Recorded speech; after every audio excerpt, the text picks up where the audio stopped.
Hey everybody, welcome to Monday, Labor Day Monday. Is Labor Day still a thing? As a YouTuber, I have like no concept of time. So is Labor Day still like a big thing? Like that last weekend before everybody gets back to their fall routines? Or has that been another thing that kind of got eaten by COVID? I don't know. That's not what I'm talking about today. You may notice the corner of the mess of boss fight fulfillment stuff as well. I keep checking. Nobody's addresses are visible. No. Okay, good. I'm really paranoid about that stuff. That's not what we're talking about today. We are talking about the latest Marvel movie. And this is when I have to choose what kind of dumb-sounding appropriative white person I'm going to sound like in this video. Because the correct pronunciation is Shang-Chi and the Ten Rings, as best as my Canadian accent can manage. But people are saying Shang-Chi. I'm going to go with Shang-Chi, which is closer. And if I sound stupid to some people, it's the thought that counts, right? As usual with my movie reviews, there's a spoiler-free portion at the beginning, and then I'll go turn it off now if you don't want to see more, if you don't want to see spoilers, and then I'll do a deep dive for people who have already seen the movie. If you like this sort of thing, help support this channel, become a monthly patron, patreon.com/LeannaK. In short, I really enjoyed Shang-Chi and the Ten Rings.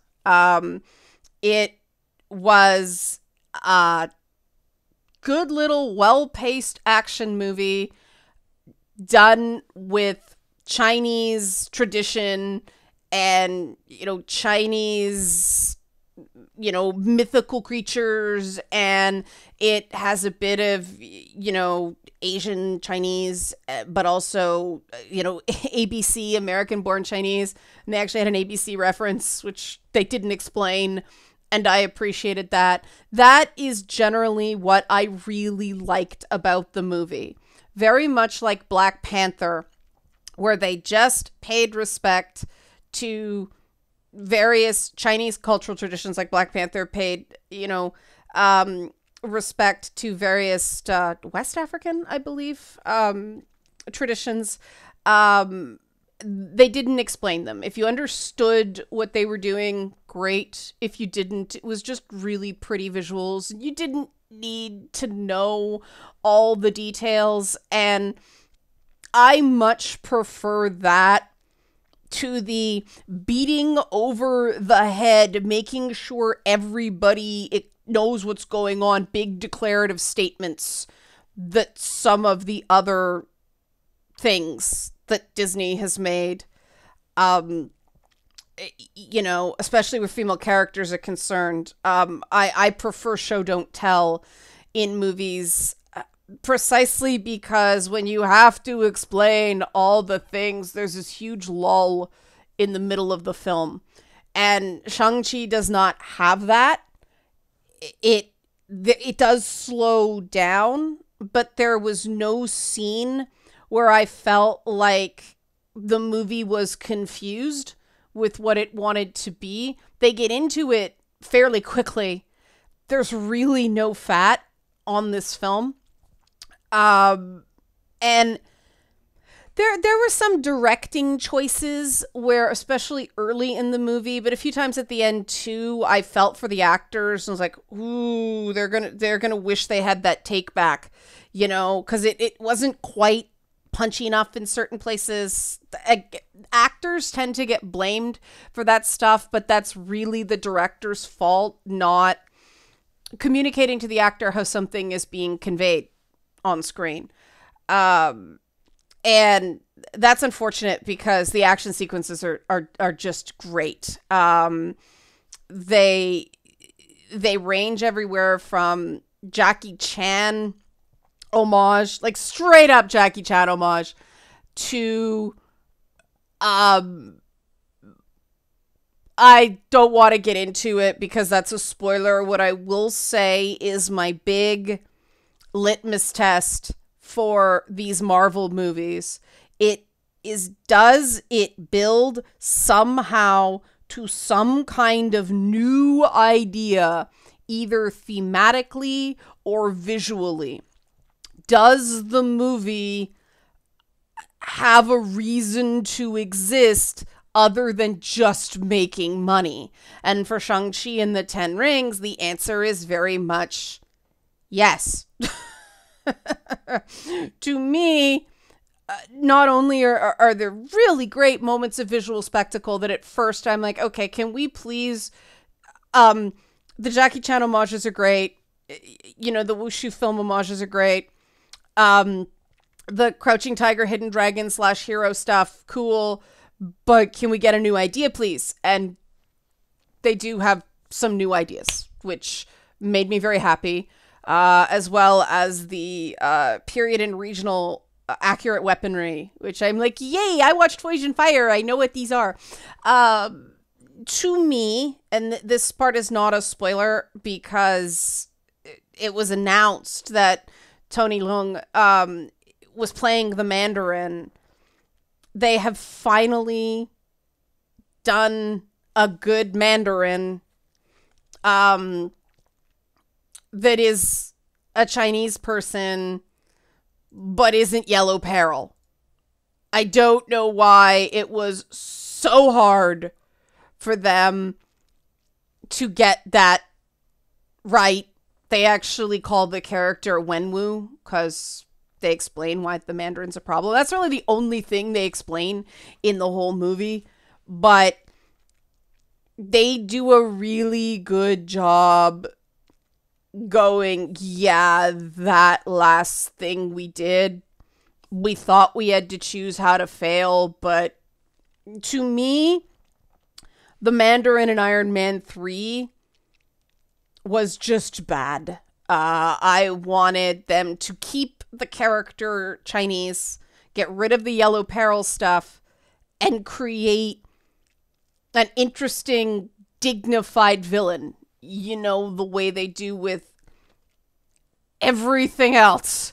And I guess Disney / Marvel was too afraid of China and losing that Chinese box office before to really go for it. But this time around, they do a really, really good job giving that character weight and dignity and menace. And that, to me, is a tangible reason for the movie existing. And what a wonderful way to introduce Chinese cultural traditions into the Marvel Cinematic Universe in a proper way, right? Like, there's not an Asian Warriors 3 and hey, that's what we're doing for Asian representation in Marvel anymore. They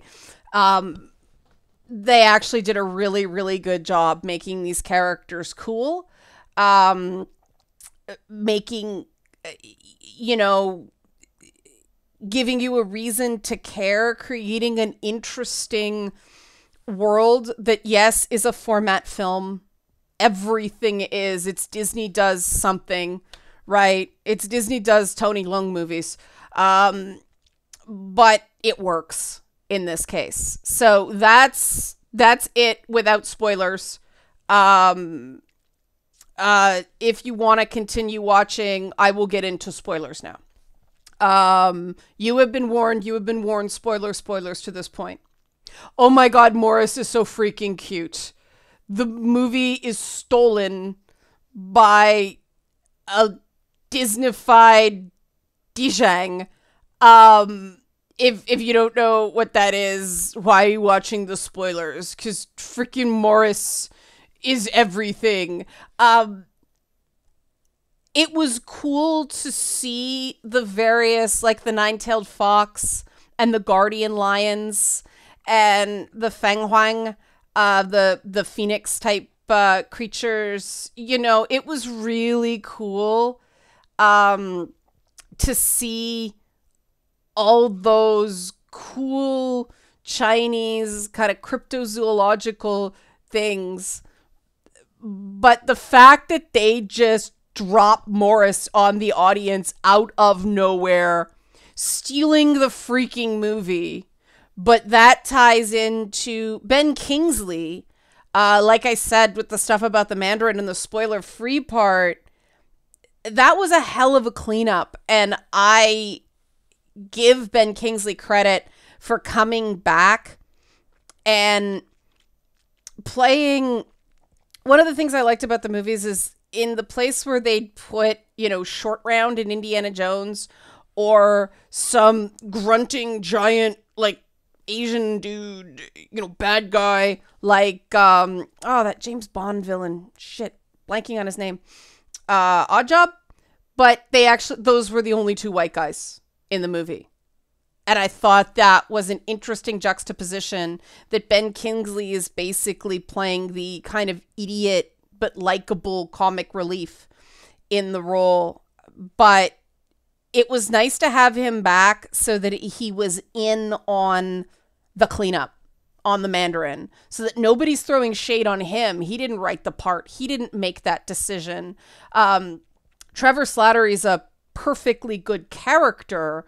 He's just not the Mandarin, and is not even close, right? So it was cool to have him back and cool to have him be part of it, so that there was no tension and nobody thought it was, Marvel throwing shade on an Iron Man movie, which, they got to be careful with because Iron Man's so beloved.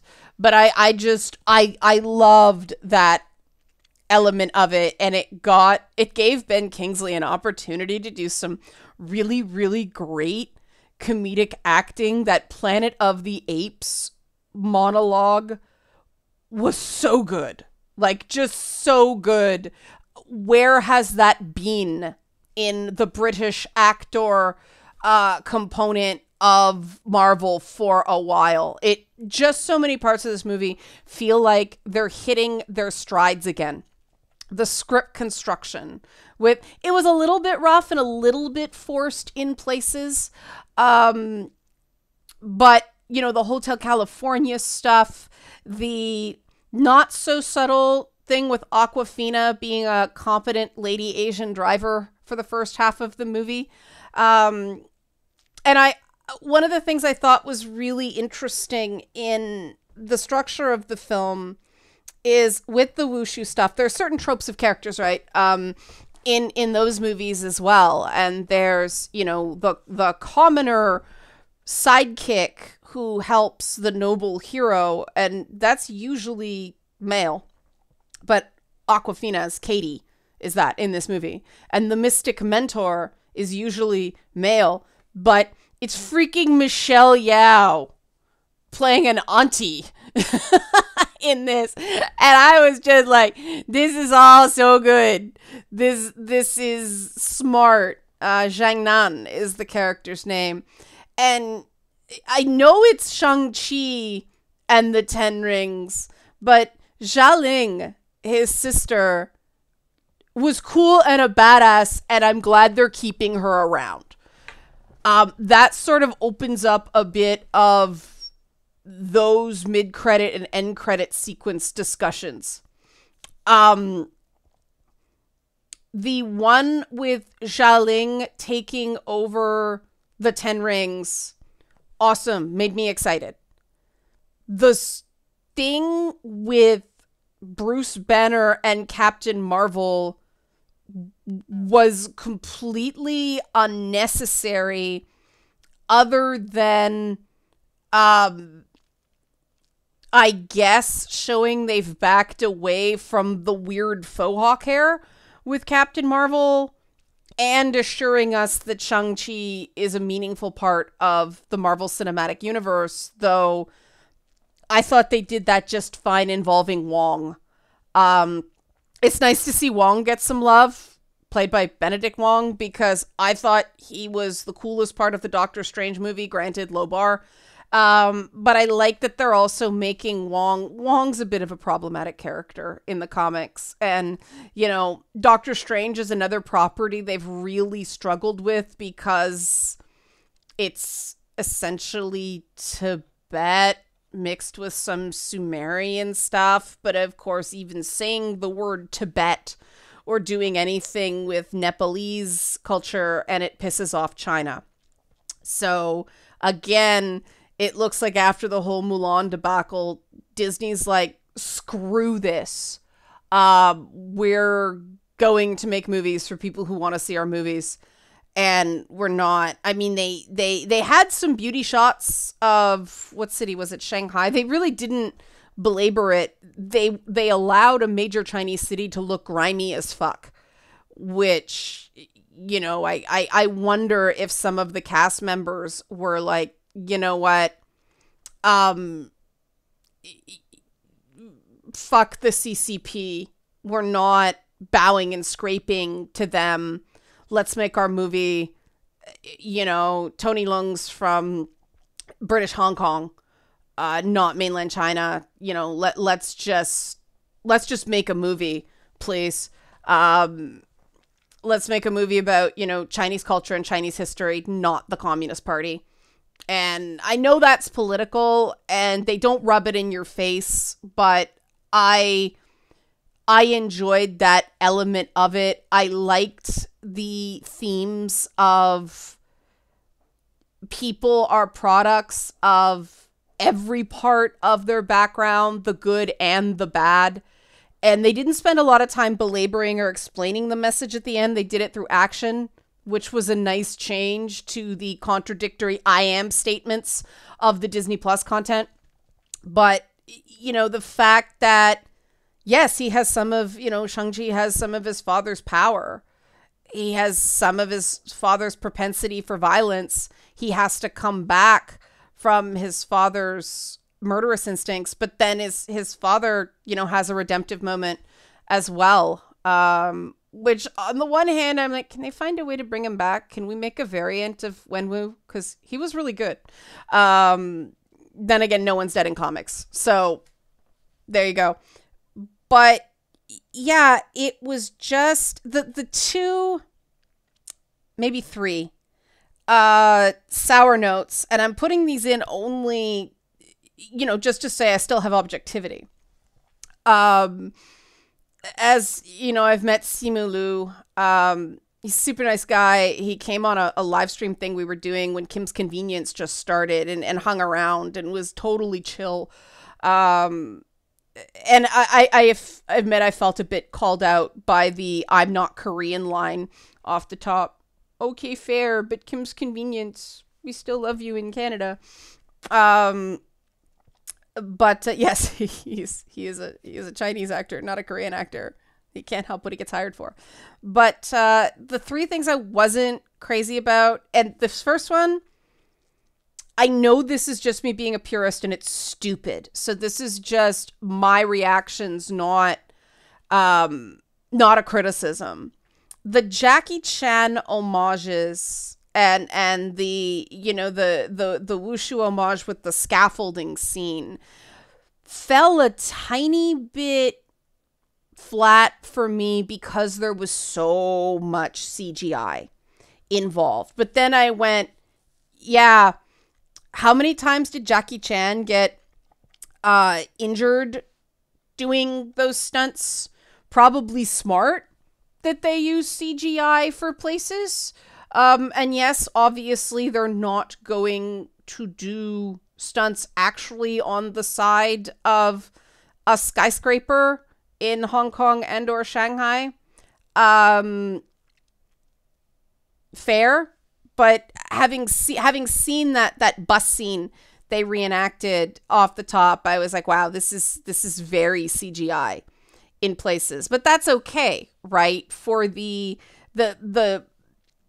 prime demographic for this movie was males 15 to 40. A 15-year-old who has never seen a Jackie Chan movie is gonna think that's cool. And I mean, let's face it, where Jackie Chan's gone, it's kind of tainted anyway. Not the physical prowess, like not the stunts, just him as a person. So that was an honest thing I said. Again, the directing was flat in weird places.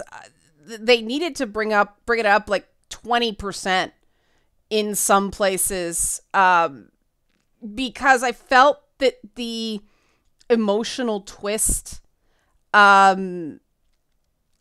off the oh, we actually did kill the guy, that like didn't work for me at all. I didn't even need that. Like, your dad's a cycle killer with like freaking weapons of time, space, and death. Why do we need that moment? That struck me as something they wanted it to be an acting turn, but they cast two comedic actors in those parts and just left them to flounder with the direction in those emotional moments. It doesn't last very long, so no big deal. And then the other thing I just thought was kind of shameless, again, not really a criticism, just kind of a funny thing, is these shameless BMW product placements through the whole thing. Okay, they got a lot of money from BMW, clearly crushing a $250,000, i8 off the top. That one kind of hurt. But, neither here nor there. No big deal. You do have to make some compromises in movies that expensive, especially when you're willing to take the hit from China. It seems, fortunately, like the movie is financially successful. Projections were all over the place. Going in, it was like 35 million to 50 million. And then I saw some updated tracking that some services were jacking it up to like 90 million advance, and I was like, there is no way. And it looks like it landed at around the 71 to 75 million mark, which I think is pretty good. Seeing as it's a character not many people knew, and we're not, in the dead of summer, and he wasn't an established character, so it didn't have that pent up demand that Black Widow did. I also think that there is some Marvel fatigue, and people are just not willing to risk a theater to see movies. I saw it at a drive-in, so we're fortunate. There's a drive-in 7 minutes from my house, so that's some friends came up from the city, and we all saw it in our like separate cars, so we could at least talk outside before the movie and stuff like that. It was kind of a cool moment with all the water metaphors at the end. That just as the movie ended, it started to rain, and it was like this cool little kind of mystic moment. But yeah, I mean, I think the movie is an undeniable success. I think even with certain unevenness, and even with the fact that some people are just not going to get it because they haven't seen, enough wushu movies, I think that's by design, and I'm glad. So if you're not really, versed in, if you haven't seen a ton of them, but you guys play a bunch of video games and you watch a ton of anime, and there's a lot of crossovers, so you guys were probably fine. I don't have to code this for you. And obviously it's not going to be for everybody.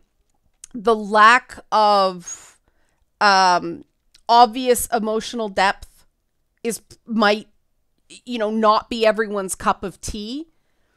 I personally prefer keep the plot moving along, give me the visual spectacle, punch shit, right? I don't need the acting, right?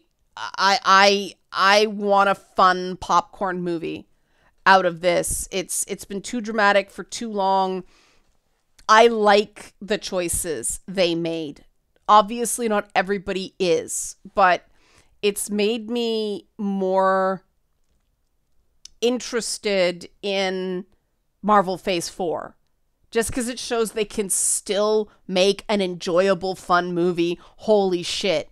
Even the Eternals trailer that ran before the movie looked better and less dreary and glum, and everybody standing there looking pretty in slow motion than the previous ones did. But I still... that movie's going to be a big test for me. I'll see it, but it's going to be a big test for me because sometimes it's better when there's thin subject material. But getting back to Shang-Chi, what I hope they don't do is and let's face it, they will. They're going to bring everybody in with the Kang saga.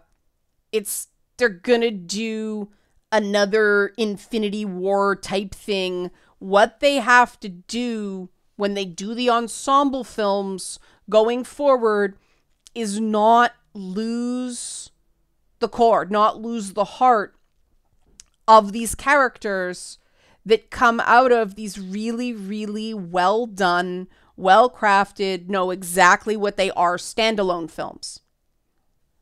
They need to maintain the character voice, and they need to maintain the characters' core reasons for being while still doing an ensemble film. They have to find a way to have characters working together the way they did in Captain America Civil War, as opposed to everybody getting their 90 seconds on screen the way the Avengers films, or, the first set of Avengers films or Infinity War did. And they need to not be so besotted with the villain and the villain chewing the scenery, like they were with Ultron and they were with Thanos, that, villains are great, but people want to see these heroes. People have pre-existing relationships, parasocial relationships with these heroes. And especially since they're doing sort of a representation thing with this, the thing that sets Shang-Chi up well is he's got a legitimately powerful weapon. I can see him being useful in a big intergalactic fight. It's not going to be Hawkeye and Black Widow. Black Widow's shooting at the Chitauri with 9mm handguns, and Hawkeye's got like a fucking bow and arrow. Like, you couldn't give them tanks or surface to air guns or something. You just have him going pew, pew, pew. Okay, they're trick arrows, but still, fuck, man. Like, Katie in Shang-Chi at least had a bow made out of freaking dragon scale, man. Like, that, again, not the actor's fault, not the character's fault, not well used in those things. And I hope, against hope, because before this I thought Marvel was getting a little bit arrogant with this stuff, I hope that they keep the core and the fun and the pacing, the lack of fucking slow-mo for half the movie that made Shang-Chi work and made me like legitimately excited for at least parts of what's coming in phase 4. Because I admit, before this, I wasn't. I had Marvel fatigue. There was one point in the middle of Shang-Chi and the Ten Rings where I sat to I took a moment and was like, why aren't I angry at this movie yet? At this point, by the halfway point in most Marvel movies, something has enraged me. And I wasn't angry. I actually enjoyed myself. It's like, am I just being biased because Simu Liu is charming and Awkwafina's the best friend everybody wishes they had? You're lying if you say otherwise. She's the best friend everybody wants. And I realized, no, I was actually enjoying it. And it was the whole thing, not just me having low expectations. Even though Wong versus the Abomination in the cage fight was Hulk versus Thor in Ragnarok, they kind of reused that. That was kind of weird, but it was a brief moment. It was gone. So that's my thought. Interesting what you guys thought. Please, instead of just getting angry and like disagreeing, just give me your thoughts. Tell me what you thought. I'm more interested in what you think than how much you disagree with me. Right? Cool. Help support this channel. Become a monthly patron. Patreon.com/LeannaK.